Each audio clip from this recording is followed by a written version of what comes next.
Yes, This song is called Be the Change, inspired by the words of Mahatma Gandhi, who lived for peace and not violence, and told us to be the change we wish to see in the world.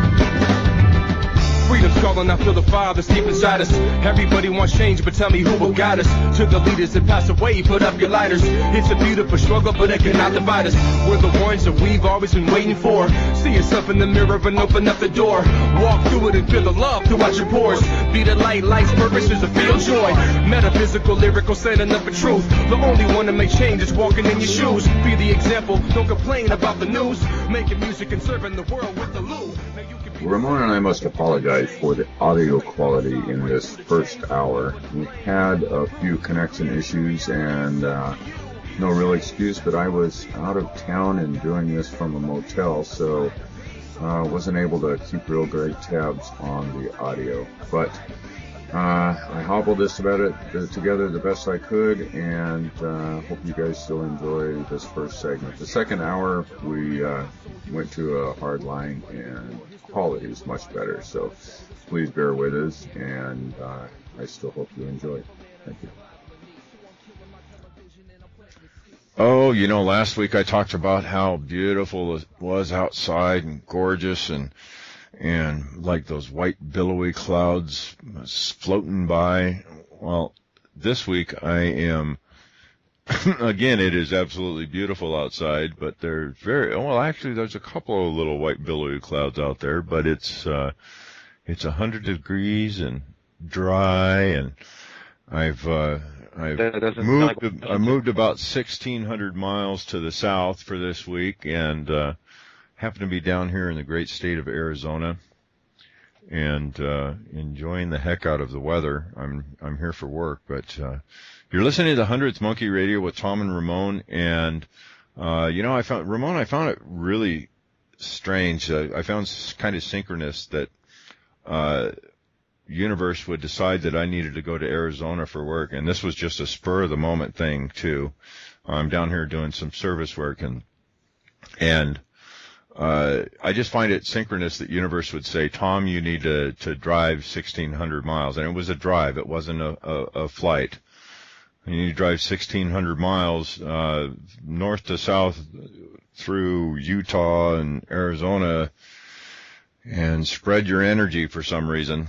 I had last week I'd taken a look at the Time Wave Zero, the Terence McKenna thing, and this week actually there's a week-long period here where his chart dips really dramatically, and it's supposed to be a time of very high novelty. It's just one of the little synchronicities that I happen to notice on that. So I had quite an energetic, both Elizabeth and I had quite an energetic trip on the way down here, as far as what we both experienced and felt driving that 1,600 miles. We stopped at this lake in Nevada called Walker Lake, and we walked down to the shore, and it was, I don't know, I felt an energy coming off of it, and it was it almost seemed like the lake itself embodied a form of consciousness, a individuated consciousness for itself. And it almost felt like it was calling for help, or out of disgust or pain or something. It wasn't really pain, but anyways, it was kind of unique and bizarre. For that was an experience I had never had before. But wow, besides that, I haven't been paying a whole lot of attention to what's going on out in the world. Besides, I turned the TV on in a motel room yesterday, and early in the morning, and I think that the Today Show was on, and the first thing that popped on the screen was they were talking about terrorism, domestic terrorism, and I was like, oh, geez. So I had to get out of there. So how's things in Japan, Ramon? Things are really good. If you guys go to the Facebook picture, there's a picture of Yamaguni. Just a student of mine. She went diving there. She took pictures tonight. Had asked her what she thinks of it, and she said it does not look. She's not an archaeologist, but she said it does not look natural formation. And on top of that, she discovered there's another place with the same structures in a different part of Japan called Yamaguchi. I forgot the name of the exact area, but that's in the prefecture. Which I found amazing. I said, "Are you gonna go diving there?" She said, "Next summer she's gonna try go diving there." It's called. Oh wait, I have it written down here in Japanese. It's Izumo, and it's the same structures but smaller. So does that sound like a natural formation? I haven't seen the pictures yet, so. Has it got the same basic layout as Yanagumi? Yeah. Wow. But I love your Japanese pronunciation. Yeah, right. Pretty much. But I'll see if I can get you guys some pictures and post that on Facebook and on the website. But let's not, I really want to get into our next guest. And I brought this up because I was thinking of our guest. But really quickly, you can find us on Facebook, YouTube. If you scroll down, you'll see that. Vimeo. What was the other one? Twitter. It was Daily Motion, but I'm gonna bail on Daily Motion. They have to approve every damn video that I put on there, and I'm just like, for creative content. And I'm just like, you know what, guys? If I got to go through somebody else's approval process, I think they can find us other places. So we'll be scratching that one off the list. Okay, I'll take that off before.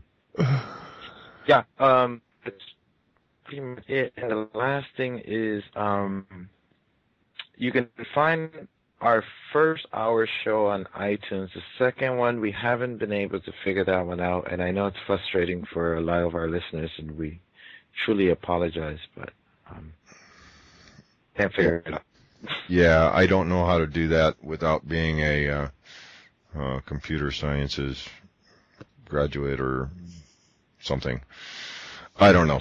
That one just kind of baffles me. I've spent quite a few hours trying to navigate through iTunes, and it just, I keep getting lost. And then I call customer service, and they just like, no. Well, they tell me, first of all, they tell me that I can't do it. And I said, but no, other people do this. Anyway, so I just throw my arms up in the air. One of these days, if it's possible, some gift will come our way, and somebody will go, oh, just push that button. Yeah.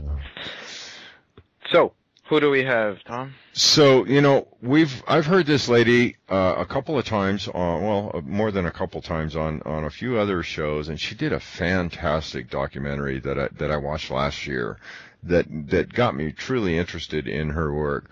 We've got Dr. Carmen Boulter with us tonight, and she's a professor at the University of Calgary in Canada. She teaches in the Graduate Division of Educational Research in the Faculty of Education. She has been researching and writing about sacred feminine in ancient Egypt and goddesses around the world for 2 decades. Her book, Angels and Archetypes, an evolutionary map of the feminine consciousness, traces fragments of information about matriarchal cultures in pre-dynastic Egypt, prehistoric Greece, and around the world.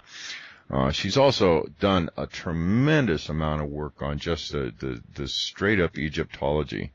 And I have been completely hooked by watching her documentary, The Pyramid Code.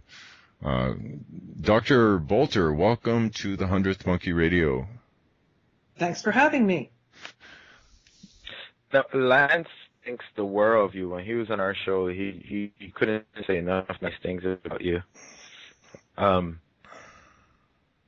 So, how did you get into this field? Well, I was making a video tutorial actually for my students, and I started making a film as a consequence of that. Mostly it was indigenous wisdom keeper Hakeem from Egypt, who was getting old and very arthritic, and he had a lot of secrets about Egypt. And I started getting concerned that he would pass to the other side without leaving his legacy. So I decided to make a documentary, and then it ended up being a television series. And it was just really good timing because we were in the editing process when he did pass away. That is perfect timing. You were going to say something, Tom? Oh, no, I was just gonna start poking around on some of the stuff that comes out of the Pyramid Code. The whole ancient Egyptian culture is just such an anomaly I call it an anomaly in our society today because what is right there in plain sight seems to be just blaringly obvious that our history books are wrong. That's pretty standard.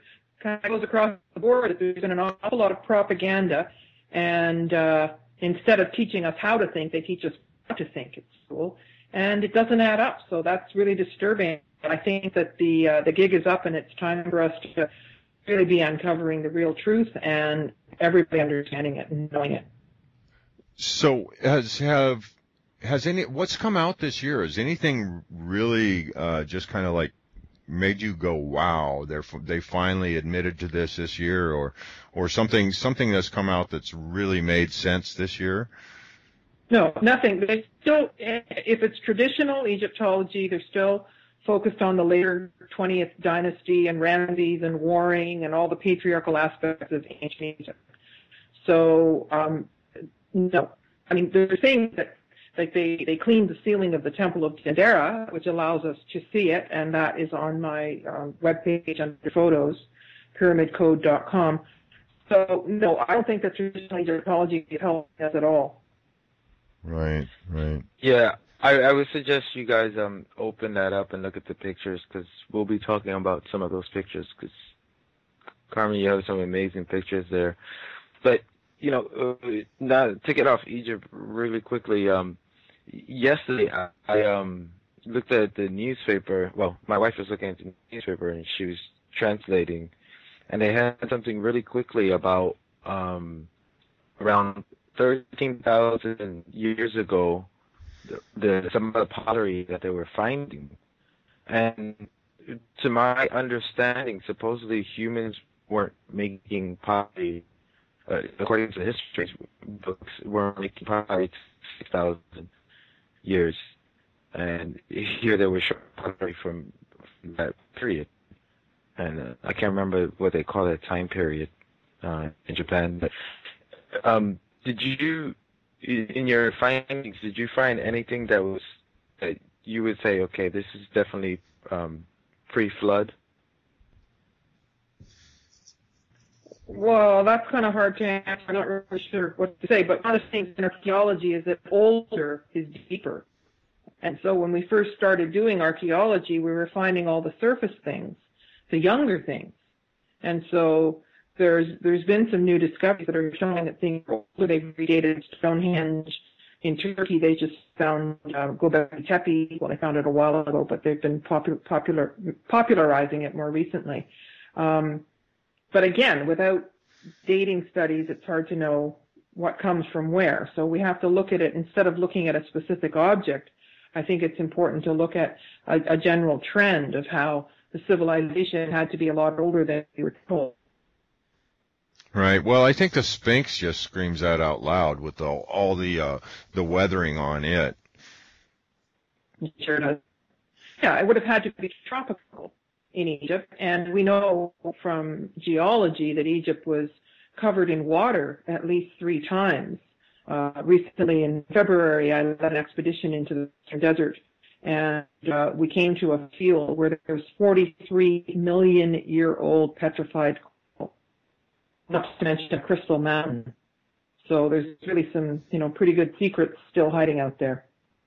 Wow. Yeah, you get on Google Earth and just start scanning the desert there in Egypt. There's all sorts of different things that just look anomalous, that look out of place. Yeah, and it's the size of the state of Texas, 770 square kilometers, the Western Desert. Yeah. So how long ago was it? Was it 7,000 years ago that they said it's been since there was before the Sahara?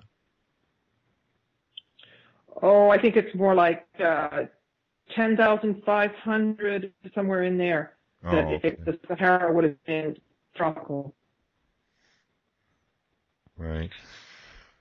So you recently, was it this year or last year that you went on the expedition where you found a pyramid and the crystal? What was it, Crystal Mountain or? That was February this year. And if you guys, let's see, if you go to her gallery and you click on gallery 1, that's gallery 1. Is that correct? 3. Now that, though, ended up on a modern site. What you're looking at on the thumbnail is a satellite photograph. And from the Earth, I found the site and I found the coordinates, and then we arranged for a trip to go in there. Yes. And we weren't sure what. I mean, it could have been connected to Atlantis. That was when the first person showed me a picture of it. That's what they suggested. But when we got there, we realized that the site was already rapidly deteriorating, and it probably wasn't more than 30 years old. And it was in a military restricted zone, and we had to get permission to go in there because it was full of landmines from World War II. And then we saw, just from looking at what was in front of our eyes, that it actually was a target for the Air Force. And it's kind of sacrilegious that they had taken a pyramid and then they were bombing it. So we made it cement. But to me, there's a few things that indicated, A, we don't know anything about building stuff that can't even last 30 years, and those pyramids are upwards of 10,000 years old. And we took some measurements of the energy fields and with consciousness measurement equipment through Dr. Konstantin Korotkov, who invented the equipment, and brought him with us. And the energy was very high in the place because all of Egypt has very high frequency. And yet there was chaotic energy that had been registered. And so if you bomb the Earth, the energy stayed in the Earth. And so I thought that was just absolutely fascinating, that what we do to the Earth registers and stays within the vibrational frequency as chaotic. And so to me, it was a good lesson. And I also had a feeling that there was other things around there that we didn't find.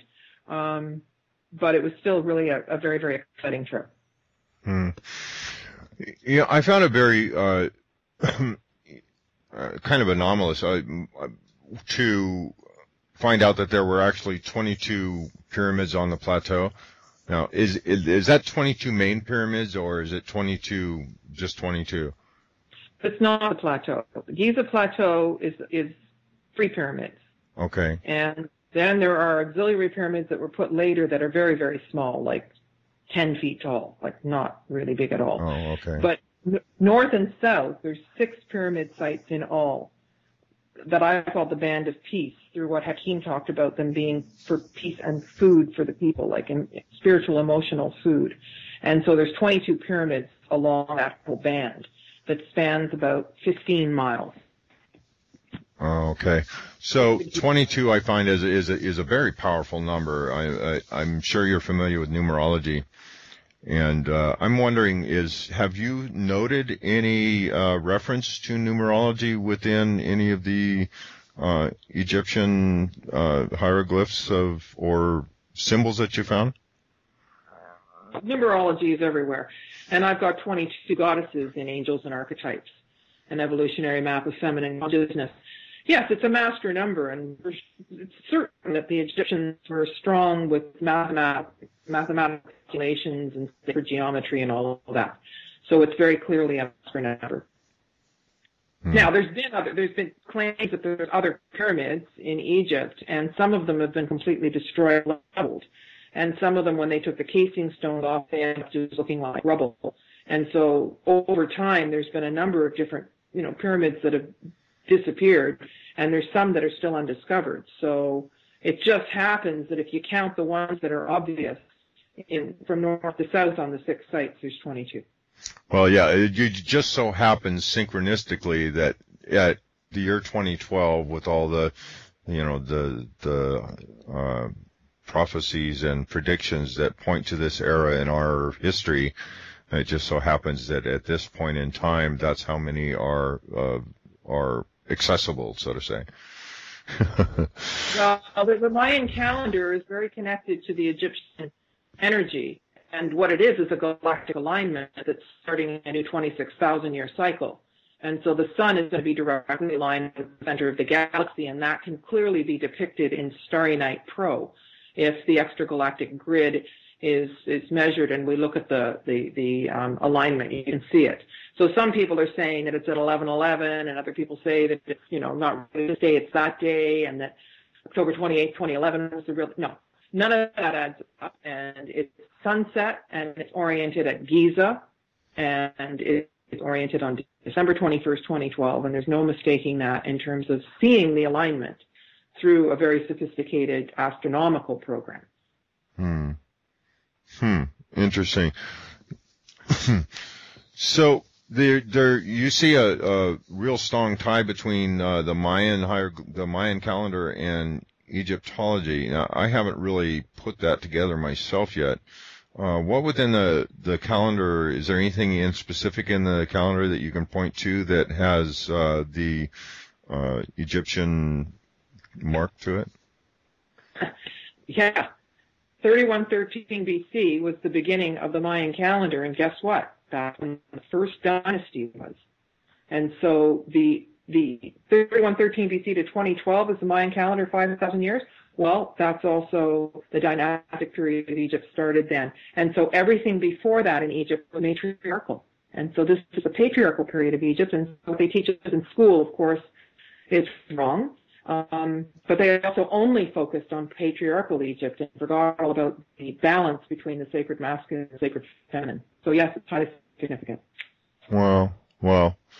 It's, it sounds like, I'm really encouraged to see that,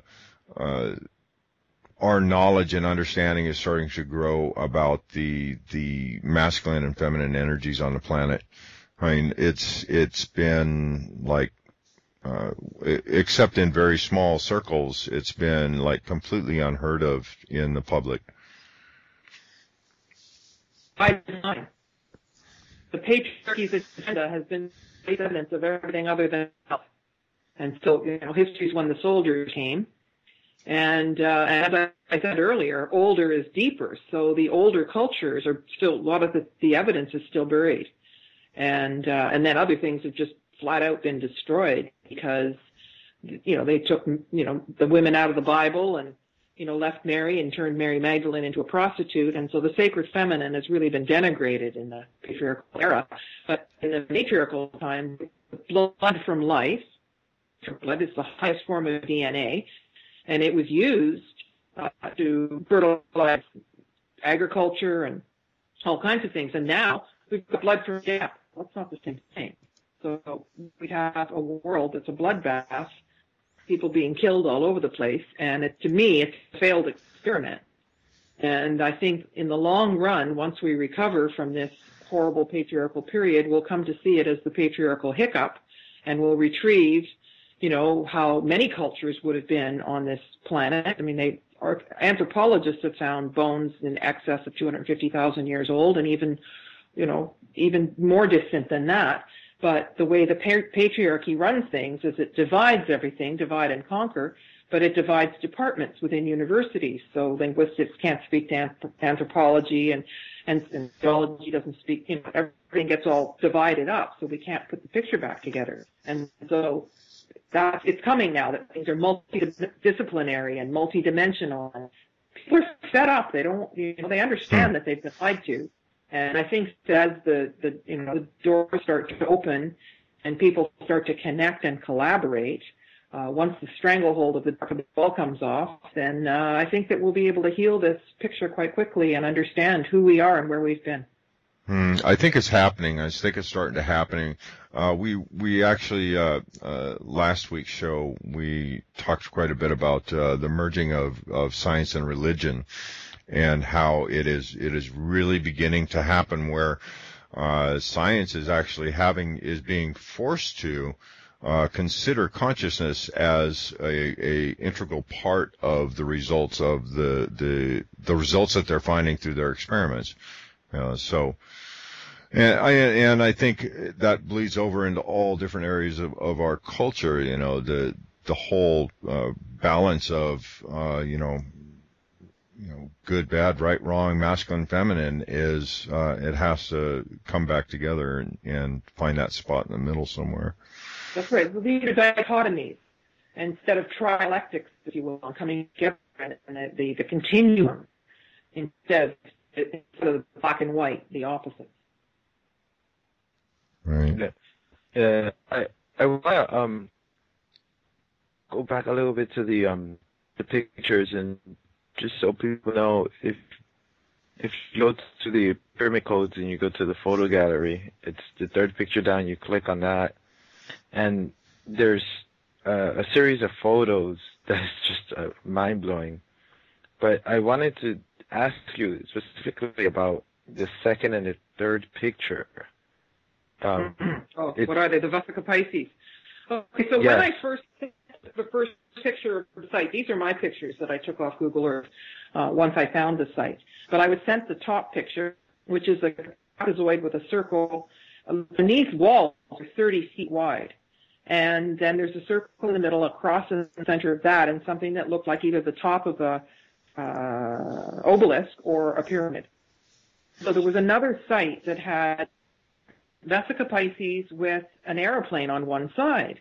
And so when we looked at them, I only was sent one, and I ended up finding it on Google Earth to the north of this site, and there were actually 9 Vesica Pisces. So if you move to picture 5 and 6, you'll see how they fit in relationship to each other. Again, these are satellite pictures.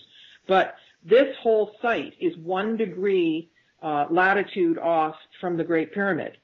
And these Vesica Pisces, if you arrange them, actually fit like the tree of life. So we were pretty excited before we got there that we thought maybe we'd really found something. And those cross-quarter points in the X marks the spot were actually aligned to north, south, east, west, which I suppose isn't that hard to do.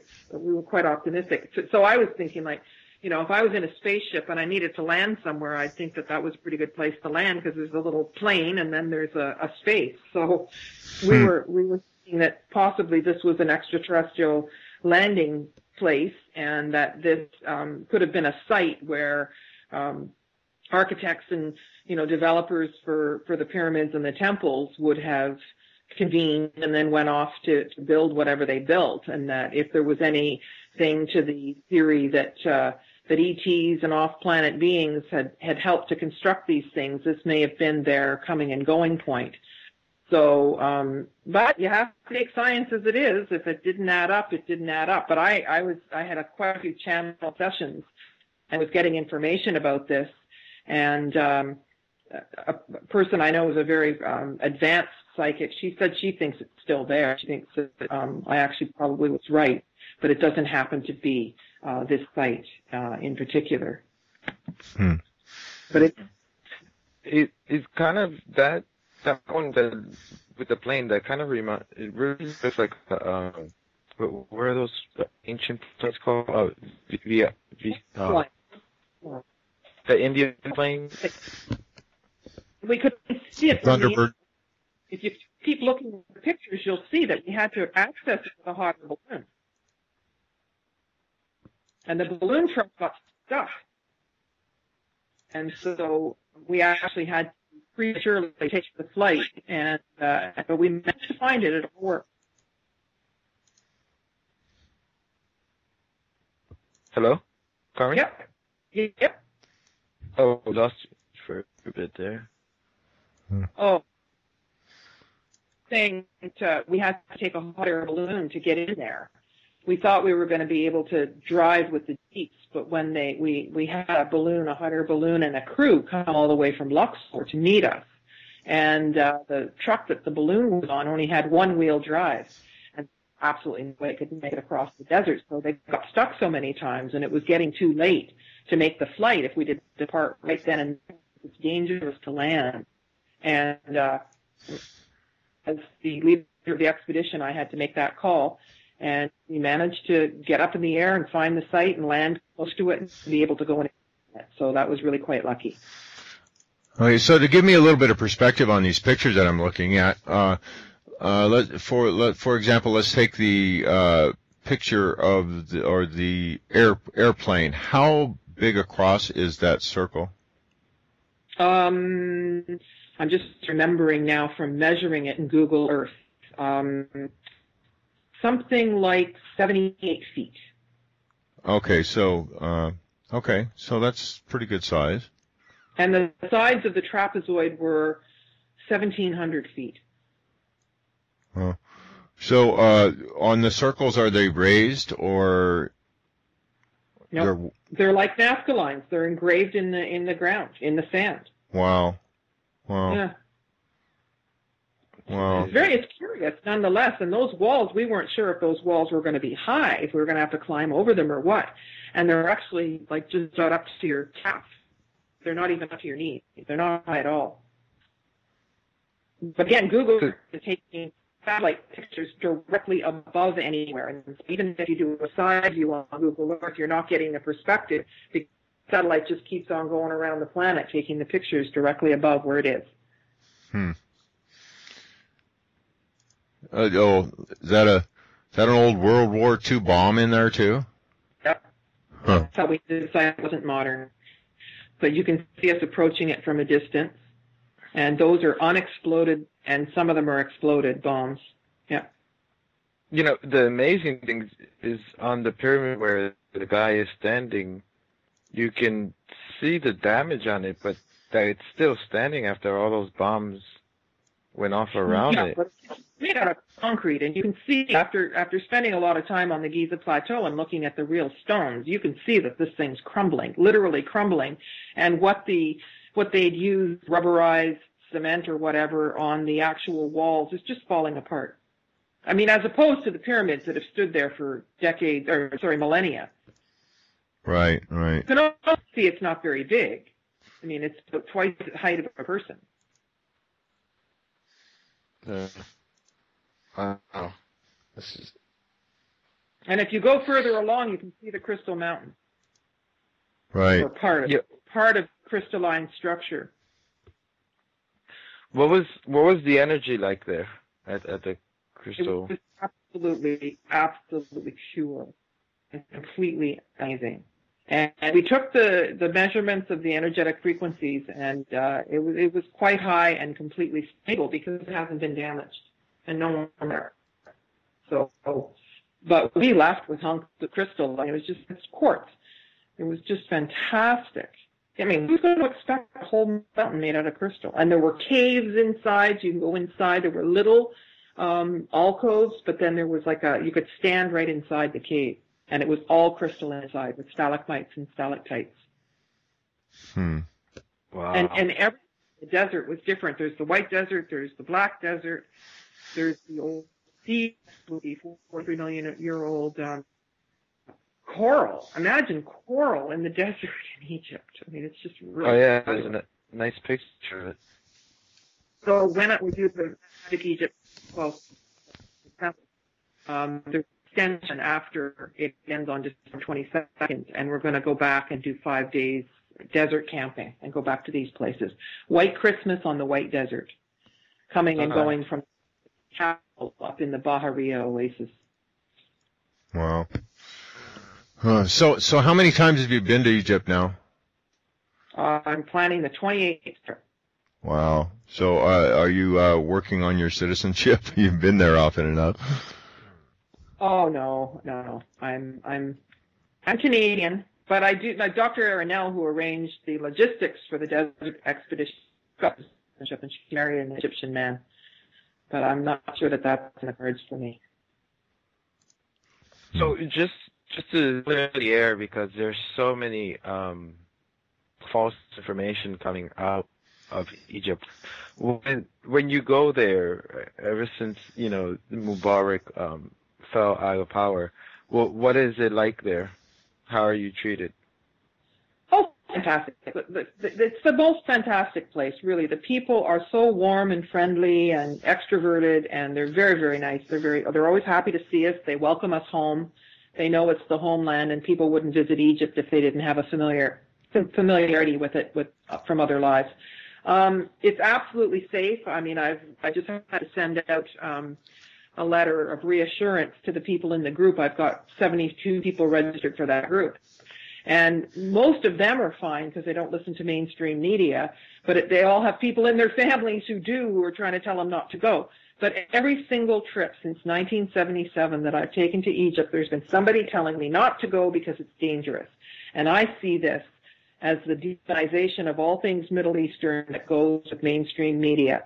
And actually, Dr. Aaron and her husband were downtown on the days that they said there were these demonstrations, and they were standing right there in view of the American embassy, and they saw nothing.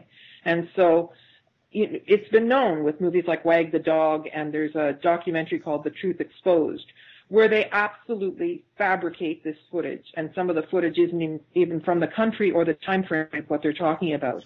And it's not happening. Like, it's always safe in Egypt, much safer than the United States, quite frankly.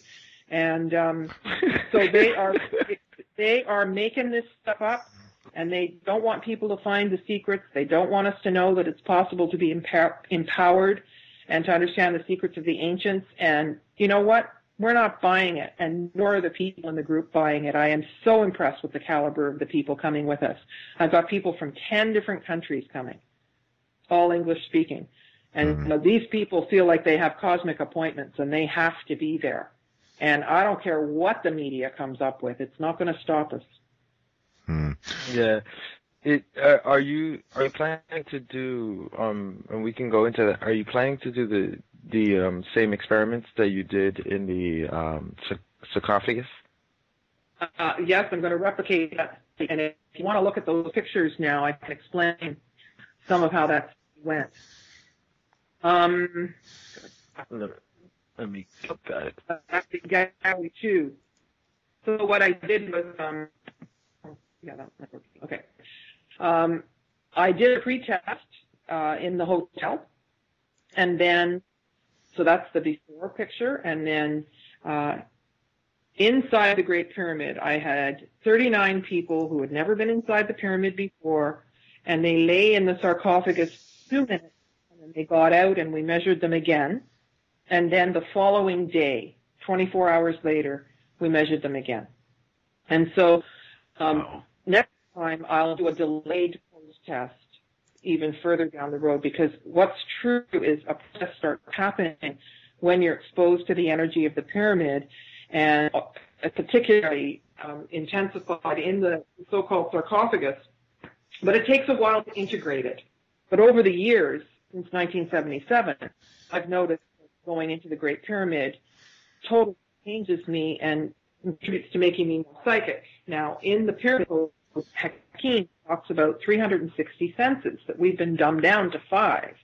So when I was directing the pyramid code and directing the animators, I had to come up with something that was going to show what 360 senses may look like. And so I stood this goddess inside a sphere with her chakras, and to me, handle made connections between the chakras, the psychic ability.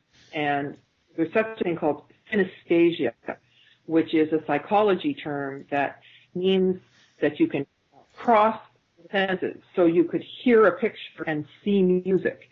And babies can do this, and people of all walks of life and nationalities can. But it's rare because most of us have been dumbed down and switched off and pineal like that. But anyway, regardless of any of that, I was able to find strong statistical significance, which means it's less than 1 in 1,000 chance that it happened by accident, that showed that by being inside the sarcophagus, it started to entrain the chakras, which means that they all started to connect with each other. But there was a less than 1 in 1,000 chance that it all was connecting to the heart and to the third eye, and a mild statistical correlation that was informing the aura, the energetic field. And so with this system of measurement, it's looking at the spiritual emotional body, and then it's measuring the physical body, and the overall area of the energy field shows the reserves. And so basically this is feeding the energetic field. Ramon and I must apologize for the audio quality in this first hour. We had a few connection issues and no real excuse, but I was out of town and doing this from a motel, so wasn't able to keep real great tabs on the audio. But I hobbled this together the best I could, and hope you guys still enjoy this first segment. The second hour, we went to a hard line, and quality is much better, so please bear with us, and I still hope you enjoy it. Thank you. Yeah, I think it sounds a little better. We can. But unfortunately, right. I don't know which part you didn't hear. You were talking. The last part I heard was the third eye connecting to the heart chakra. Right. Well, the point is, I've got some really strong statistical significance that shows how the experience of being inside the pyramid and going into the sarcophagus, the process of training the chakras, connecting to each other, which contributes to psychic. So you have gut feeling, you have a sensation in your heart, it feels right, and everything's speaking to everything else. But in the before and the inside tests, nothing was connected to the heart. And so there was something after the experience had integrated, that there was less than 1 in 1,000 chance that it happened by accident, that the heart was informing the energetic frequency and the overall energy field of the human aura. And so this is a large group that was able to get the statistical significance. So you can't do statistical analysis if you've got a small group. So this was very fortunate. Yeah, this is quite amazing. Go ahead, Tom. So, have you what are you attributing this to? The actual configuration, or you think it's the crystalline nature of what's this is all constructed with, or something that's been charged with a certain energy, or what's your supposition? Well, none of the above. If you look at the other photo gallery with the new pyramid in Russia, built by Valery Uvarov, he has really defined what the energy generating force is in the Great Pyramid. And what it's doing is it's replicating universal fields, galactic fields, and some within our solar system, but also within the human body. So the whole idea is that the body is a microcosm, and these are macrocosms in greater dimensions, if you will. And so it's the way we are wired. It's how our DNA works. So in the old language, the Suf language, the name of the pyramid was Per-Neter. Per means house, so it was house of nature. But it's also Neters were gods and goddesses, archetypal energies. And so it's like the house of the archetypal nature of humanity and the universe. And so energy generating is the pyramid shape, the sacred geometry, the replication of measurements that are the distance to the moon, circumference of the earth, and pi ratio and phi. All of this sacred geometry is all encoded in the Great Pyramid. But if you look at the pictures of the construction of the new pyramid, you'll see that at the base is a huge crystal in the center. This crystal in particular is a master channeling crystal that's like 14 feet high. And there's spiral arms, which aren't in the photographs, but I saw them, that are like the galactic arms that go around the center, which is where we are. We're on one of the arms, and they're 4-inch bands made out of crushed quartz polymer. And it's poured into these molds. And there's a black one and a white one, a black one, all the way around. So it almost looks like a labyrinth, but there's no place to get stuck, all focused on this crystal in the center. Well, over that, they just pour the stones over the top. And there's an inverted pyramid. It's a shallow inverted pyramid, and the purpose of that is if there was the earth changes and the stones were being shaken, they would nudge themselves closer together. But in what we think of as dead space, where there's no chambers in the pyramid, is all this technology, which is crystals and pyramid shapes within pyramid shapes. And then they've got 3 different chambers, which are the Virgin Mother Crone triple goddess colors, which is also the exterior casing stones of what the Great Pyramid, the Second Pyramid, and the Third Pyramid used to be. So the Great Pyramid used to be white, and the Second Pyramid is red, and the Small Pyramid is black, as you see in the Pyramid Code. But this is highly significant when you're connecting to the idea of matriarchal cultures. And anyway, so the people that built this pyramid, they put the casing stones on. They actually poured them, again, crushed quartz, and they poured these stones into molds. And as they cured, they rang them with 9-foot tuning forks. I mean, this is technology. And there was a construction worker at a severe asthmatic condition, very heavy medication. And one day he was standing in the almost finished pyramid, and he started to have this spontaneous shaking, and he broke into a sweat, and he was trembling and tingling all over his body. And then when he came back, he realized that he could breathe more freely, and he never used his inhaler or took his medication again. And the pyramid wasn't even finished. Wow. So we're doing all these. I'm part of this team, and it's called the New Atlantis Project. And funders in Russia have agreed to 4 episodes of a mini-series made for television in dual language, both Russian and English. And one of the things they want to do is measure the effects on 450,000 school children in the area close to the pyramid. Now, this is one of 9 pyramids building. So there's going to be 4 around. Anyone in the middle is finished, and I placed the capstone on it weeks ago. Putting the casing stones on. I mean, this is something else. You can see where the light reflects, and these are functioning live pyramids. And most of the pyramids on the planet perhaps used to be alive, but they certainly aren't functional now. And the Great Pyramid is very damaged. Like, they couldn't get it open, and so they bombed it to be able to get in. And they couldn't. They kept taking them down. They would have taken them down if they could have, just like they bombed those statues. So there's a lot to this pyramid, and there's going to be an awful lot to the site once the 9 concentric circle, there's photographs of the plan around that central pyramid, and then another concentric circle around the outside of that. So 4, 4, and 1. But it's just like in Atlantis, where there's water passageways and water underneath. All the pyramids are built on aquifers of some description, because the water has something to do with conducting of the pyramid energy. Right.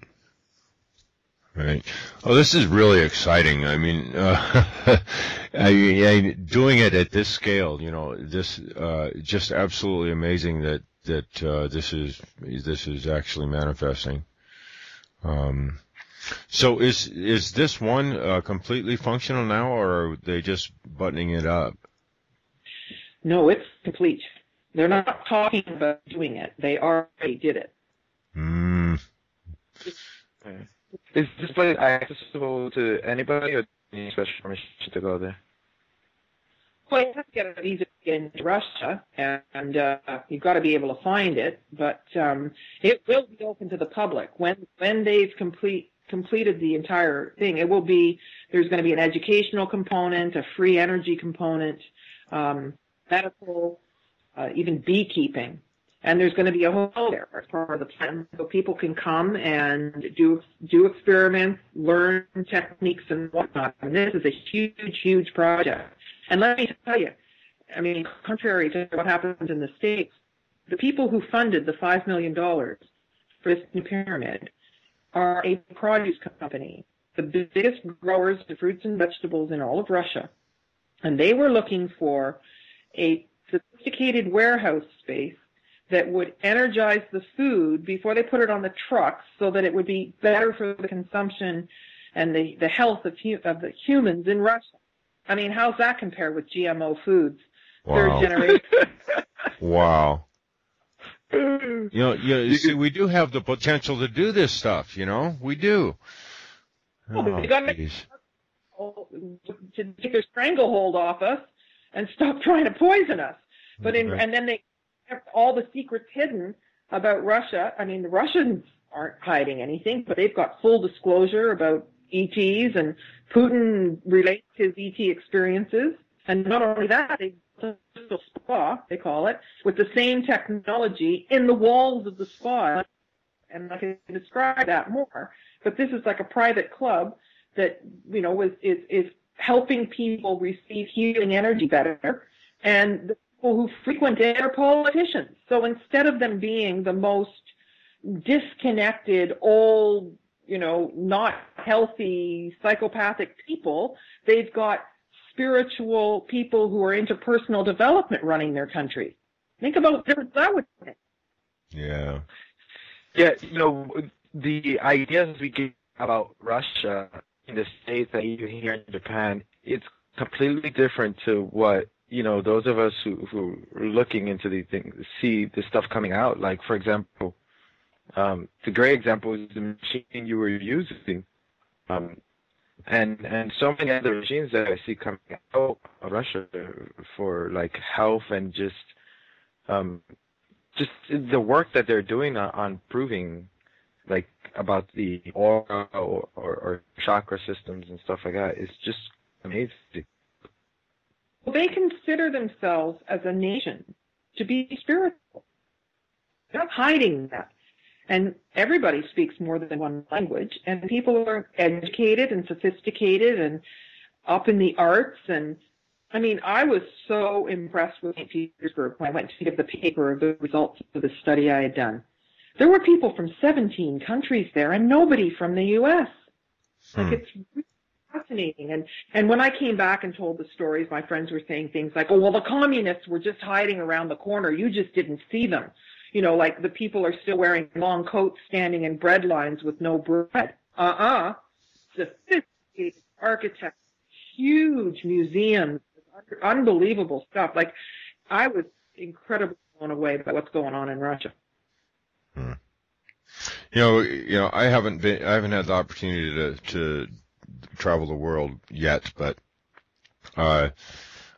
people are people. Everybody I've met who've from anywhere else, outside the U.S. We're all the same. We're people. I mean, it's that 1%, I guess, that figured out that they can control us with greed and whatever. They're power hungry, control, psychologies, or psychopathy. Anyways, I don't like going there a whole lot. That's kind of a stick in the mud thing for me. I like to be aware of, I'm fully aware of what's going on out there with all that crap, but I think our focus needs to be on doing things like this. This pyramid project's amazing. You bet it is. Really. How are we doing on time, Tom? Actually, I think we're getting pretty darn close. Yeah, we're pretty close for the first segment. So, actually, Carmen, are you working on any books right now? Yes, I'm working on a book actually with William Henry called Lost Keys of the Spirit Feminine, Decoding Dendera.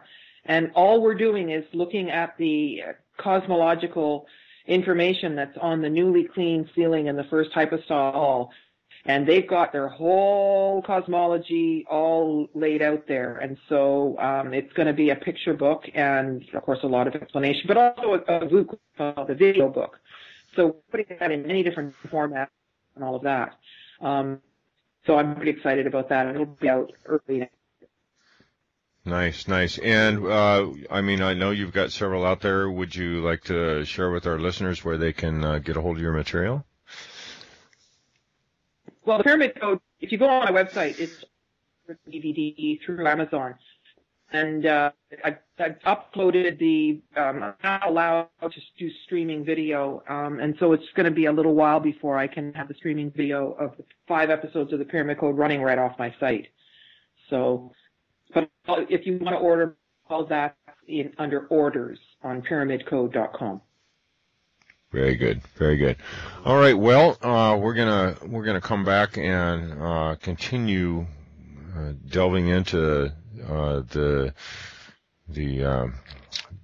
masculine and feminine energies and what's going on in this world right now, and what it looks like for our future, and dig into some more of the Egypt stuff. This stuff just fascinates me. Absolutely fascinates me.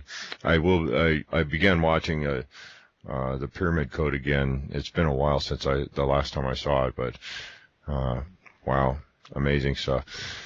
Anyways, Ramon, you got anything before we pop into the second segment? Just want to give a big thank you to everybody, and do your own research. It's obvious from what Carmen is telling us and other guests are telling us that they're lying to you.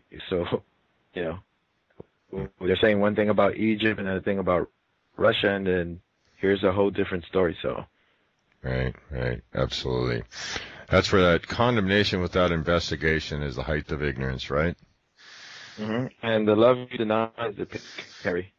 Okay, my saying actually fits very well for the way this ended off. So, okay, well, we'll see you guys in the second segment. If you're not a member yet, I would urge you to hit that join button and help support Ramon and I with what we're doing. Love you guys. Namaste. We'll see you in the second hour.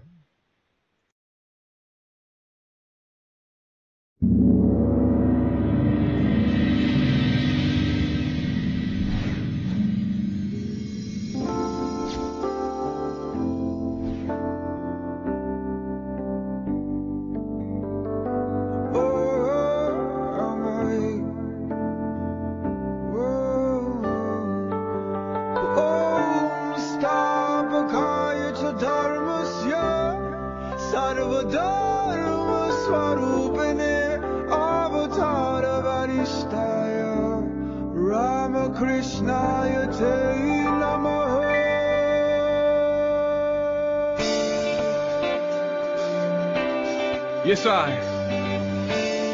This song is called Be the Change, inspired by the words of Mahatma Gandhi, who lived for peace and not violence, and told us to be the change we wish to see in the world. Freedom's calling, I feel the fire that's deep inside us. Everybody wants change, but tell me who will guide us. To the leaders that pass away, put up your lighters. It's a beautiful struggle, but it cannot divide us. We're the ones that we've always been waiting for. See yourself in the mirror and open up the door. Walk through it and feel the love throughout your pores. Be the light, life's purpose is to feel joy. Metaphysical, lyrical, setting up a truth. The only one to make change is walking in your shoes. Be the example, don't complain about the news. Making music and serving the world with the loo. Now you can be the same, or you can be the change. Thought straight from inside, break through the chains. No one to blame, nothing to prove. You create your reality, it's up to you. Be the change that you wanna see in the world. Like Gandhi live for peace, aspire to peace. Someone who fights for the beliefs like Martin Luther King, aspire to be that love, that light, like Christ, life for the moment in need. And if you believe in Jehovah, Allah, Buddha, Krishna, it's love to me. My soul yearns for peace in a world that's flooded with war. History's littered with body scar trying to settle the score and maintain an archaic platform of power and greed. People fight for land out of survival and need. So I'm killing my television and I'm planting a seed to fill my head with knowledge that I'm seeing receive. Due to the media propaganda killing my creed. Or what don't kill me make me stronger, feeling straight when I bleed. Fight for interest before cords attached to feet. They try to sell you anything in this world, nothing for free. Land, air, fire, and water, they keep up in the ante, while the anti-proletariat hold the powers to be. But we keep fighting, surviving, and thriving, recycling and rhyming. We constantly inclining, we see through the lying and prying. They tactically keep trying to keep you from asking the why. Be the change that you wanna see in the world, like Gandhi live for peace. Aspire to be someone who fights for the beliefs, like Martin Luther King. Aspire to be that love, that light, like Christ, like for the moment in need. And if you believe in Jehovah, Allah, Buddha, Christian, it's love to me. We find solutions, different possibilities, creating organizations like Aspire to Be, inspiring young minds to see, building life skills, nurturing creativity, fulfilling the youth's basic needs, listening actively, teaching the tools to succeed, positive role models, we plant the seed, the roots drink the water which feed the trees, someone healthy, giving back is my responsibility. Be the change that you wanna see in the world, like Gandhi live for peace. Aspire to be someone who fights for the beliefs, like Martin Luther King. Aspire to be that love, that light, like Christ, like for the